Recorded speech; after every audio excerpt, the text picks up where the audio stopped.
Bonjour, bienvenue dans notre premier épisode de 5 minutes de renouvellement de l'intelligence. Aujourd'hui, nous allons parler de l'argent. C'est quoi l'argent? L'argent, c'est un système qui nous permet de fixer des prix et d'enregistrer les dettes. Deuxièmement, l'argent, c'est un moyen de paiement, un moyen de change. Troisièmement, l'argent est une réserve de richesse. Bien avant le système monétaire tel que nous l'avons aujourd'hui, il existait un moyen de change qu'on appelle le troc. Et ensuite est apparu ce moyen de change par les pièces d'argent ou les pièces de monnaie. Et bien plus tard, le premier billet de banque en papier ont été créés en Chine. Et il y a 70 ans, un billet vert appelé dollar est devenu la monnaie la plus puissante du monde. Maintenant, voyons 4 regards que la Bible a sur l'argent. La première chose que vous devez noter, c'est que la Bible parle librement de l'argent.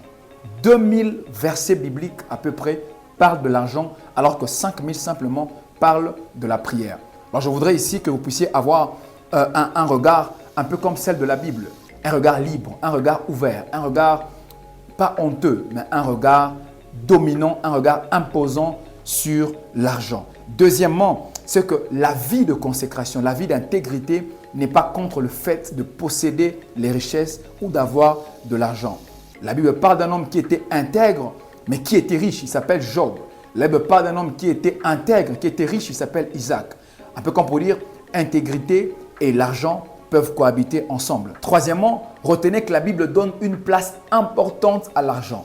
La Bible déclare dans Ecclésiaste 10, 19, l'argent répond à toute chose. Frère, tout ce qui est une chose sur la terre, sa réponse, c'est l'argent. Mon costume a une réponse et sa réponse, c'est l'argent. Tout ce qui se trouve sur terre a une valeur monétaire. Dans la Bible, alors que l'apôtre Paul manifeste une puissance par le don de guérison, par le don de miracle, un homme qui s'appelle Simon le magicien est venu avec de l'argent pour avoir le don qui n'est pas un don terrestre, mais qui est un don céleste. Je répète, tout ce qui est terrestre a une valeur monétaire, mais le céleste n'a pas une valeur monétaire. Ces jours-là, Simon voulait acheter ce qui est céleste au prix de l'argent. On peut acheter le lit par de l'argent, mais on n'achète pas la paix, on n'achète pas le sommeil par de l'argent parce que tout ce qui est céleste n'a pas une valeur monétaire. Et quatrième regard, c'est le dernier regard de la Bible sur l'argent, c'est que l'argent, nous l'avons dans la tête, mais pas dans le cœur. Je répète, nous devons avoir l'argent dans la tête, mais pas dans le cœur.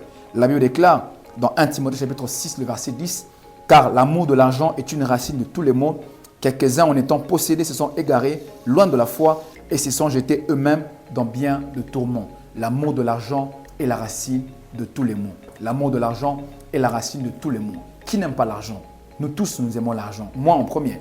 Mais la Bible dit, car l'amour de l'argent est la racine de tous les maux. De quel amour dans la Bible parle là? Ce n'est pas un amour normal. Ce n'est pas un amour standard. Ce n'est pas un amour pur. Mais le mot amour qu'il y a là, c'est le mot philagoria, qui veut dire amour démesuré, qui veut dire avarice, qui veut dire le fait de chercher à tout prix, par n'importe quel moyen, par n'importe quelle méthode, de pouvoir avoir de l'argent.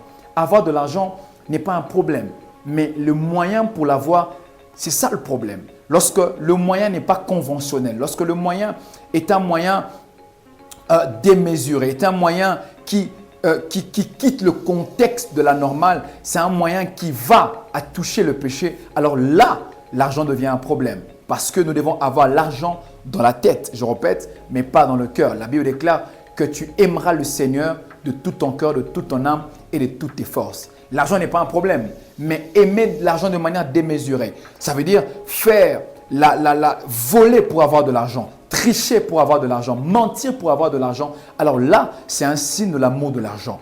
Frères et sœurs, je voudrais ici, avant de finir mon émission, vous dire que nous devons travailler pour avoir de l'argent, mais ne pas travailler dans n'importe quelle méthode, dans n'importe quel moyen pour avoir de l'argent. La Bible n'a rien contre de l'argent. D'ailleurs, la Bible nous encourage à avoir de l'argent et avoir des richesses. Mais les moyens sont importants pour avoir ces richesses. Dans les prochains épisodes, je parlerai de pourquoi nous devons avoir de l'argent. Et j'aimerais vous inviter à vous connecter et à suivre encore nos 5 minutes pour connaître pourquoi nous devons avoir de l'argent.